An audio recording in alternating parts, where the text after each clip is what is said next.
नमस्कार, मैं हूं संजय सिन्हा। आप देख रहे हैं खास बात इंडिया। खास बात इंडिया में आप सभी दर्शकों का बहुत बहुत स्वागत। आइए आप तमाम दर्शकों को जोड़ते हैं खबरों के साथ। सबसे पहले बात करेंगे पश्चिम बंगाल की मुख्यमंत्री ममता बनर्जी की। ममता बनर्जी ने केंद्र सरकार पर एक बार फिर से निशाना साधा है। जेईई और नीट की परीक्षा में 75% परीक्षार्थी शामिल नहीं हो पाए, ऐसा कहना है ममता बनर्जी का। उनका कहना है कि पश्चिम बंगाल के 75% विद्यार्थी इन परीक्षाओं में शामिल नहीं हो पाए, जिसकी वजह से उनका भविष्य काफ़ी अंधेरे में है और इसके लिए उन्होंने केंद्र सरकार के अहंकार को जिम्मेदार ठहराया है। आपको बता दूं कि ममता बनर्जी इसके खिलाफ थी। उनका कहना था कि इन तमाम प्रतियोगिता परीक्षाओं को फिलहाल रद्द कर दिया जाए। आइए आपको आगे लिए चलते हैं। हमारे पास एक खबर आ रही है बंगाल के ही रानीगंज से। रानीगंज में एक बच्चा जो चौथी कक्षा में पढ़ता था, चौथे क्लास में पढ़ने वाला एक बच्चा अचानक लापता हो जाता है और लापता होने के बाद उसके घर वाले परेशान हाल हो जाते हैं। इसी परेशानी के आलम में अचानक खबर मिलती है कि बच्चे की लाश एक नदी में मिलती है। पूरी रिपोर्ट आपको दिखाते हैं कि किस तरह से ये घटनाक्रम चला और कैसे उसकी लाश मिली। रानीगंज की मेजिया नदी से क्लास 4 में पढ़ने वाले एक बच्चे की लाश बरामद हुई। इस बात से पूरे इलाके में शोक की लहर पसर गई। दरअसल साहिबगंज का रहने वाला बच्चा सुदीप दास अचानक लापता हो गया। बच्चे की मां कंचन दास के मुताबिक उनका बच्चा पड़ोस के बच्चों के साथ खेल रहा था। कुछ देर बाद वह बच्चे तो अपने घर लौट आए, लेकिन उनका बेटा सुदीप वापस नहीं लौटा। इस पर माँ की फिक्र बढ़ गई। माँ ने अपने बेटे की खबर लेनी शुरू कर दी, लेकिन उसकी कोई खबर नहीं मिली। आखिरकार पुलिस को सूचित किया गया। घर वाले बच्चे की तलाश में आसपास भटकते रहे। आखिरकार पता चला कि सुदीप की लाश मेजिया नदी में तैर रही है। पुलिस ने फौरन लाश को नदी से निकाला। पुलिस ने मामले की तफ्तीश शुरू कर दी है कि आखिर बच्चा नदी तक पहुंचा कैसे। बहरहाल तफ्तीश जारी है। खास बात इंडिया, रानीगंज।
সারাদিন ওই মাঠে থাকে, ও 1:30-2টা পর্যন্ত মাঠে। अच्छा, आज के कटा से 7টায় বার হয়েছে আর ঘর আর আছে না। क्या नाम था? नाम क्या था उसका? ওর নাম শুভদীপ দাস, ডাক নাম আবি।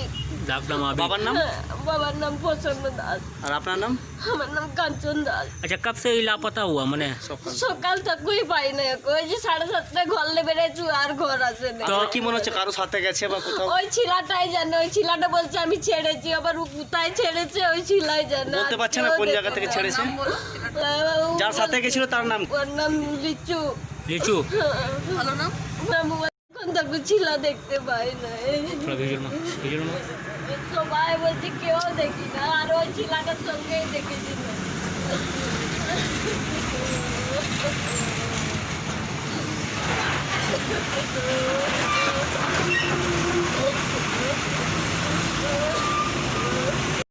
क्या नाम था इसका? नहीं पता भैया। এরকম ঘটনা ঘটেছে মানে খুঁজে পাওয়া যায় না 10টা থেকে হয়েছে।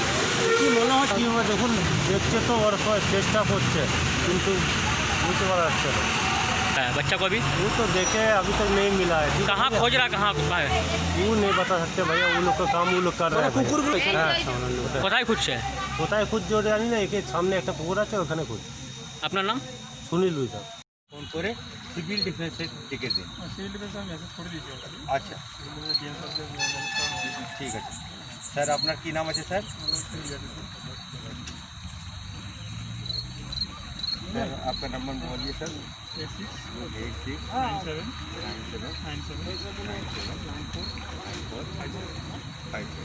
ঠিক আছে স্যার, আমরা ফায়ারের ব্যাপারে बंगाल के रानीगंज में मार्क्सवादी कम्युनिस्ट पार्टी की तरफ से लगातार राशनिंग व्यवस्था को ठीक करने को लेकर आंदोलन किए जा रहे हैं। आज भी राशनिंग व्यवस्था को ठीक किए जाने को लेकर एक ज्ञापन राशनिंग ऑफिसर को सौंपा गया और ज्ञापन सौंपते हुए माकपाइयों ने कहा कि राशनिंग व्यवस्था को ठीक किया जाए और जो ज़रूरतमंद लोग हैं उन्हें राशन दिए जाए।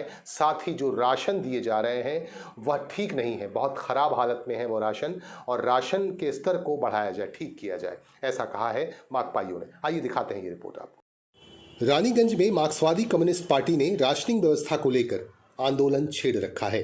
गुरुवार को मार्क्सवादी कम्युनिस्ट पार्टी की रानीगंज लोकल कमेटी की तरफ से राशनिंग कार्यालय को एक ज्ञापन सौंपा गया और सभी जरूरतमंदों के कार्ड्स बनाने की मांग की गई।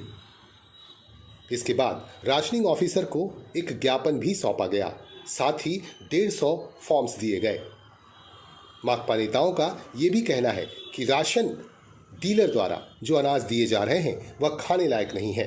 इस दौरान माकपा नेता और रानीगंज के विधायक रुनु दत्ता सहित दूसरे नेतागण भी मौजूद थे।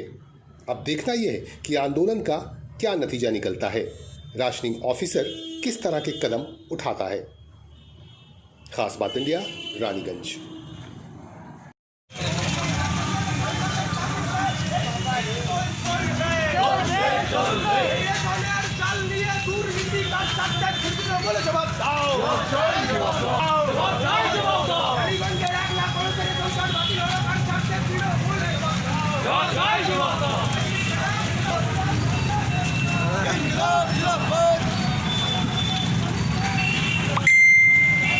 আমাদের এখানে উপস্থিত তারা যাবেন, আপনি যাবেন, কল্লোল ঘোষ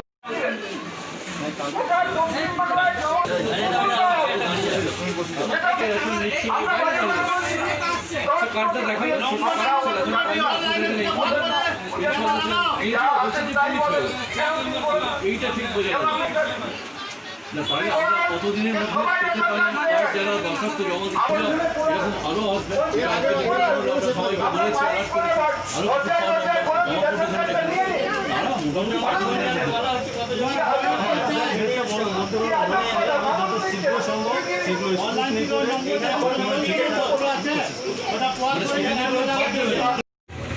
আমরা এখন এখানে যারা আছি মূলত গির্জাপাড়া কুমারবাজার এলাকার মানুষেরা এখানে সমবেত হয়েছি, কিন্তু আমরা আমাদের কর্মসূচির কাজ কল্লোলা ভোলার মধ্য দিয়ে শুরু করেছি।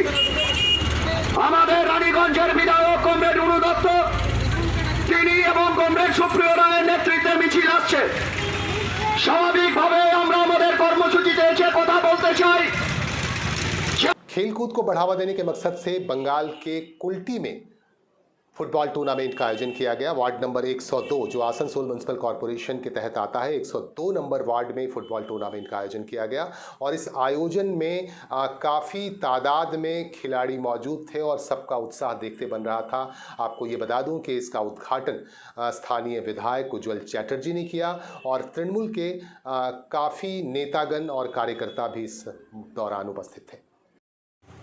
खेलकूद को बढ़ावा देने के मकसद से गुरुवार को कुल्टी के वार्ड नंबर 102 में फुटबॉल टूर्नामेंट का आयोजन किया गया। तृणमूल कांग्रेस की ओर से कराए गए इस टूर्नामेंट का उद्घाटन विधायक उज्ज्वल चैटर्जी ने फीता काटकर किया। उपस्थित थे ब्लॉक प्रेसिडेंट महेश्वर मुखर्जी, पार्षद बादल पुइतंडी, सरोज कर्मकार और वार्ड प्रेसिडेंट टिकलू घोष। खास बात इंडिया, कुल्टी। आज के এখানে একটা ফুটবল টুর্নামেন্টের ব্যবস্থা করা হয়েছে কাঞ্চন মাঝির স্মৃতির উদ্দেশ্যে, যে এই গ্রামেরই খুব সামাজিক কাজের সাথে যুক্ত থাকত, খেলাধুলা সম্পর্কে উৎসাহ ছিল। এবং 1994 সালে যখন আমি চেয়ারম্যান হয়েছিলাম কুল্টি মিউনিসিপ্যালিটি, যখনই আসতাম এই গ্রামে তখন কিন্তু সে আমার সাথে সব সময় থেকেছে। যে কোনো সামাজিক কাজে ডেভেলপমেন্টের বিষয় নিয়ে চিন্তাভাবনা করা, বিভিন্ন খেলাধুলার চিন্তাভাবনা করা, এগুলো নিয়ে সে থাকত। আজকে আমরা এসেছিলাম তার স্মৃতির প্রতি শ্রদ্ধা জানাবার জন্য। এবং এই দিনটাকে স্মরণীয় করে রাখার জন্য এই গ্রামের ছেলেরা সকলে এক হয়ে আজকে এখানে ফুটবল টুর্নামেন্টের আয়োজনটা করেছে। भारत ने चीन के 118 ऐप्स पर प्रतिबंध लगा दिया है, बैन लगा दिए गए हैं भारत की तरफ से। इसके बाद चीन बौखला उठा है। आइए एक और खबर से आपको जोड़ते हैं। आसनसोल में अल हबीब एजुकेशनल एंड वेलफेयर सोसाइटी की तरफ से स्कॉलरशिप के फॉर्म्स फिलअप करवाए गए। आसनसोल में अल हबीब एजुकेशनल एंड वेलफेयर सोसाइटी की ओर से बच्चों को स्कॉलरशिप के फॉर्म भरवाए गए। इस मौके पर सोसाइटी के पदाधिकारीगण मौजूद थे। इनकी मौजूदगी में बच्चों से फॉर्म फिलअप करवाए गए और उन्हें सुझाव भी दिए गए। यह संस्था पिछले कुछ वर्षों से लगातार समाज सेवा के कार्यों में लगी है। खास बात इंडिया, आसनसोल।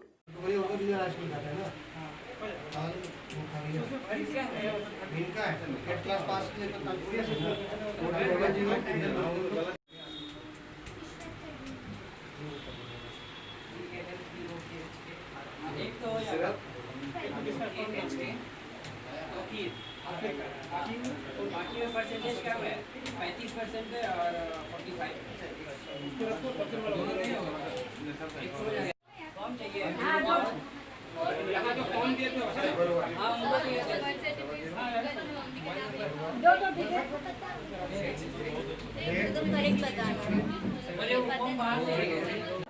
मित्रों, अपडेट रहने के लिए हमारे साथ बने रहें। हमारे फेसबुक पेज को आप लाइक कर लें, हमारे इंस्टाग्राम पेज को भी आप फॉलो करें और हमारे ट्विटर अकाउंट को भी आप फॉलो कर लें। साथ ही हमारे वेबसाइट www.co.in पर आप रखें खास नज़र, ताकि हर पल आप देश दुनिया की खबरें और अपने शहर की खबरों से अवगत रह सकें। आज के लिए बस इतना ही। नमस्कार।